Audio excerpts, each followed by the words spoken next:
¿Qué es la iridología? La verdad que no es muy conocida. Ahora explicaremos un poquito su historia y lo que hace. Por empezar, definir brevemente qué es un método de análisis que estudia la iris del ojo con el objetivo de averiguar posibles desequilibrios del organismo humano, que puedan ser físicos como psíquicos. En verdad, la iridología tiene unos orígenes muy antiguas, porque ya los egipcios hablaban de ella.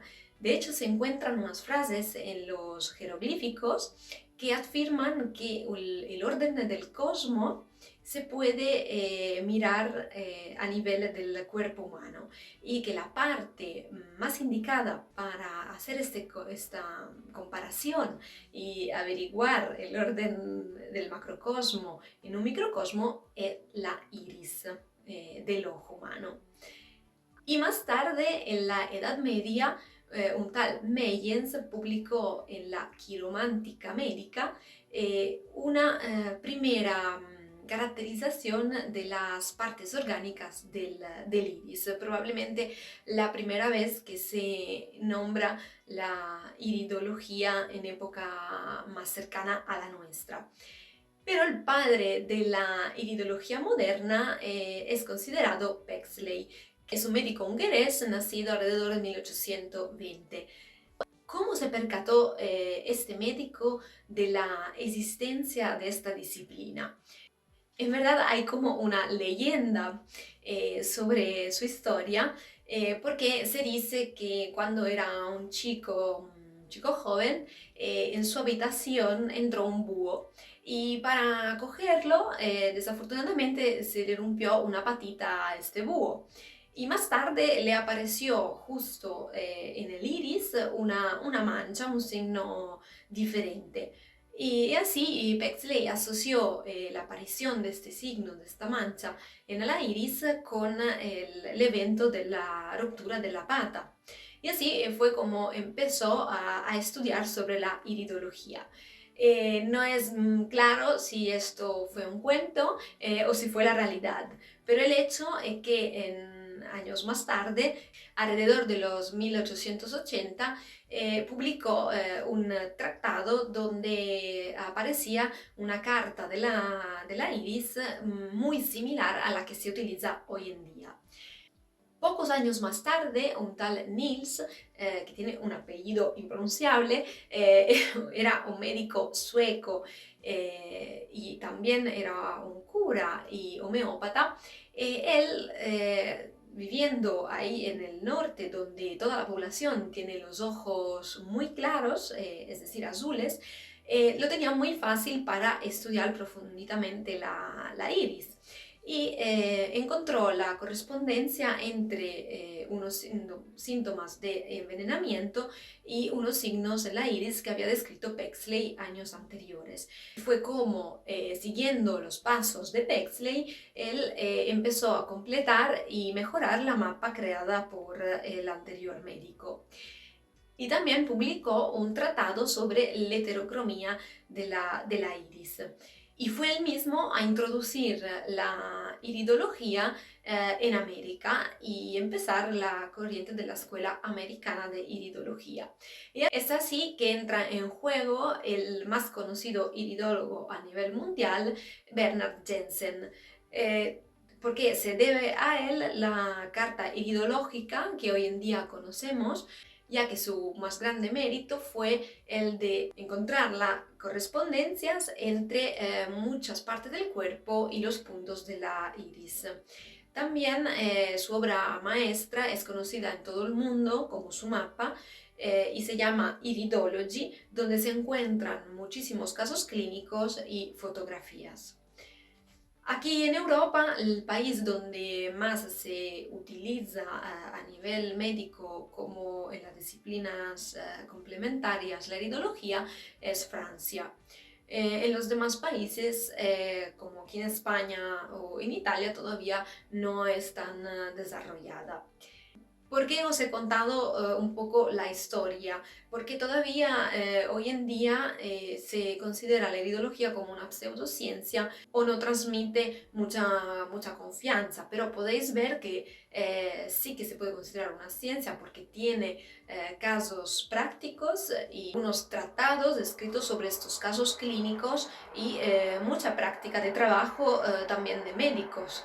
Por lo tanto, no es una disciplina inventada ni que pone sus raíces en algo efímero. Dicho esto, expliquemos mejor en qué consiste entonces la iridología. Si se trata de una investigación para nada dolorosa o invasiva, y se lleva al cabo utilizando un iridoscopio que no tiene nada que ver con un oftalmoscopio utilizado por los oftalmólogos. Porque el oftalmoscopio sirve para otros tipos de análisis que viene efectuado por un médico oftalmólogo. El iridoscopio es como un microscopio pero adaptado con luces particulares y una lupa particular para poder analizar lo que son todos los signos del iris. ¿Y cuáles son estos signos? Se trata de estudiar las fibras de la iris, todas las manchas que puedan aparecer, se analiza la pupila, si está en midríasis o miosis, se analiza todo el círculo alrededor de la pupila, como el círculo más exterior en la esclerótica ocular. Se analizan también lo que son llamadas ojivas, que son como pequeñas alteraciones de las fibras oculares. Todos estos signos juntos permiten al naturópata determinar las características epigenéticas y genéticas del individuo que tiene adelante. Acordamos que con epigenético se describen todos los eventos que han influenciado la expresión o menos de nuestro ADN.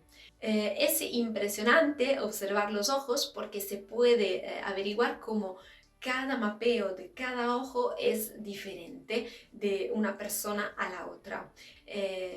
Y la cosa más interesante aún es que en el curso de la vida esta trama ocular puede variar en base a la dieta, en base a los eventos vividos por la persona, por la epigenética que ha influenciado la expresión de su ADN.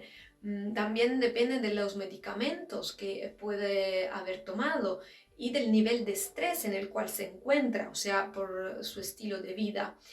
Así que es como una fotografía del presente de la persona donde el individuo ha llegado, pero según unos eventos que ha vivido. Asimismo, asociando la lectura iridológica y la entrevista durante la consulta naturopática, es decir, haciendo las preguntas miradas sobre los hábitos de vida, observando los tratos somáticos de la persona, por ejemplo, los tratos del rostro, el tipo de constitución, mirando los anexos cutáneos, también considerando la edad del sujeto, el terapeuta podrá tener una imagen clara y absolutamente completa del estado de salud en el cual se encuentra la persona que tiene adelante.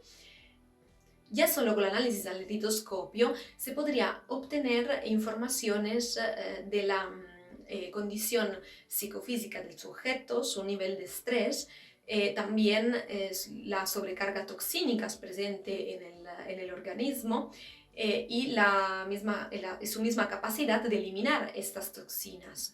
Cómo se podría averiguar el estado de mineralización o de acidosis del cuerpo. También se puede observar una cierta predisposición o la debilidad de determinados órganos o sistemas.